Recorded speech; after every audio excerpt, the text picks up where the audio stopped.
नहीं। एक बार क्या हुआ, ये झाड़ू मंडल स्थान है, उसमें सिद्ध बलराम दास बाबा जी महाराज अपने परिकर के साथ रहते थे। ये ब्रज के भक्तों में भी चरित्र है। तो एक दिन वो सुबह बैठे हुए थे यमुना किनारे ही आश्रम में, तो अचानक दृष्टि गई तो यमुना जी में माताएं बहनें स्नान कर रही थी। तो स्नान करते समय वस्त्र शरीर में गीला, तो उनके हृदय में एकदम काम वासना जागृत हुई। काम वासना, और वो सच्चे महापुरुष थे। उन्होंने देखा ऐसा कैसे हो रहा है, मतलब ऐसा क्यों हुआ, क्योंकि बहुत परिपक्व महापुरुष थे, ऐसा कैसे हो गया। तो ना ना आप तो जीवन नहीं रखेंगे, ये बात कैसे आ गई, मतलब गंदी बात आ कैसे गई। देखो जब आंख में गिरता है छोटा किनका तो बहुत करता है, पीठ में गिर जाए तो नहीं। तो जो अपवित्र हृदय होता है वो पीठ जैसा होता है, बड़ी से बड़ी बात निकल, लेकिन जो पवित्र हृदय होता है आंख जैसा, जरा सा भी गिरा तो उनको बहुत कष्टप्रद लगता है। तो अन्य जो उनके निजजन सेवी जन थे, तो उन्होंने कहा कि बाबा हमारी इच्छा है कि परिक्रमा लगाई जाए वृंदावन की, कीर्तन करते हुए, फिर आप जैसा बाद में बताएंगे वैसा हम करें। वृंदावन की नाम कीर्तन करते परिक्रमा, और उसका प्रभाव खत्म, एकदम हृदय शांत, जैसे नशा उतर गया हो।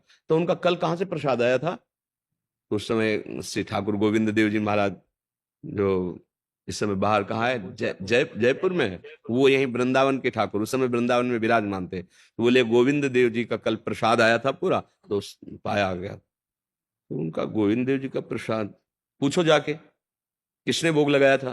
तो प्रधान सेवक से जब पूछा तो बोले कलकत्ता की वैश्या आई थी और उसने सब श्रृंगार और भोग सब। उनका अब ना पाए तो प्रसाद का अपमान होता, पाए तो ये दशा होती। और महापुरुष थे, ठाकुर जी के पास गए सीधे, ऐसे दृष्टि मिले। अब अपने तो उनसे गुस्सा भी तो उन्हीं से की जाएगी कि आप प्रसाद ना पावे तो प्रसाद का अपमान होता, प्रसाद पावे तो भाव बिगड़ा, अब हम क्या करें। वहां से आ गए, ठाकुर जी उनके ध्यान में प्रकट हुए और कहा देखो हमारा पूरा जगत है, हमारे सामने तो जो आएगा हम उसे स्वीकार करेंगे, आप किनका रख लो और भिक्षा मांग के पाओ, हमारा तो पूरा जगत है। तब ये सिद्धांत है कि जैसे प्रसाद मिला, किनका ले लिया और चार लोगों को बांट दिया, या फिर ऐसे दे दिए, या यमुना रसरानी, उसको ऐसे रख के छोड़ के चल देना, अनादर नहीं करना है भगवत स्वरूप। ये बिल्कुल बात है, ठाकुर तो सर्व समर्थ है, हमारी सामर्थ्य नहीं कि हम सब कुछ पचा सके। उपासक को ये सावधानी जरूर रखनी चाहिए। ऐसा जैसे विरक्त जन है, भिक्षावृत्ति का अवलंबन, मधुकरी मतलब भंवरा जैसे हर पुष्प से थोड़ा थोड़ा पराग लेके अपना पेट भर लेता है, ऐसे चार घरों में मांग ले।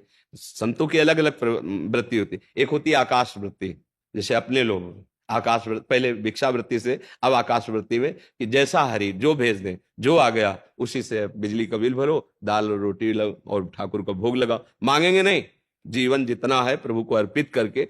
आकाश वृत्ति, कोई कोई महात्मा अजगर वृत्ति से, स्वयं जो सामने आ गया, जैसे आकाश वृत्ति में पैसा आ गया तो हम उससे खरीद के कर रहे हैं, लेकिन अजगर वृत्ति में ऐसा नहीं, जो सामने आहार आ गया उसे पा लिया, सब छोड़ दिया। अलग अलग वृत्ति। तो मधुकर वृत्ति ज्यादा प्रशंसनीय, कि 5 घरों में चले गए और रोटी मांगी, 5 रोटी पाई, उसे मधुकरी वृत्ति कहते हैं। तो अब जैसे गृहस्थ में हो तो आपको पता है कि मैंने जीवन भारत की सुरक्षा में लगाया, उसमें जो आपको सेवा मिल रही उसके द्वारा आप खाइए पिए, और जहां प्रसाद मिले किनका ले लीजिए। धर्मयुक्त कमाई से जो हम आहार करेंगे तो हमारी बुद्धि शुद्ध होकर भगवान में लगेगी, और अधर्माचरण करेंगे तो ठीक है। और इस तरह जैसे बटता हुआ मतलब जो दान पुण्य की भावना बिल्कुल नहीं लेना चाहिए, क्योंकि आप गृहस्थ हो, आप परिक्रमा लगाने आए हो, आपको आलू बांट रहे हो आप, तो आप क्या करने आए हो, कमाने आए हो ना कि गंवाने आए हो।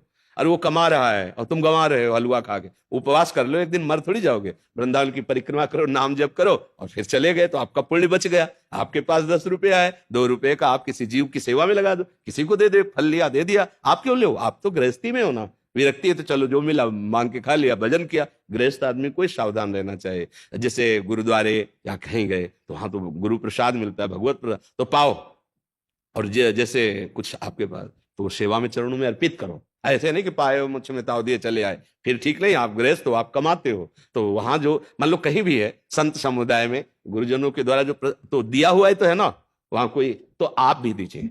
100 रुपया आप रख दीजिए, प्रसाद लिया, कोई बात नहीं हुई।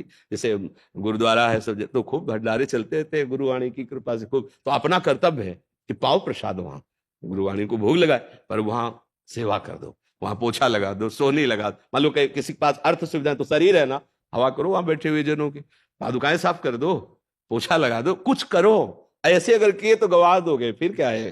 तो ये सावधानी अच्छा है, बहुत अच्छा है प्रश्न।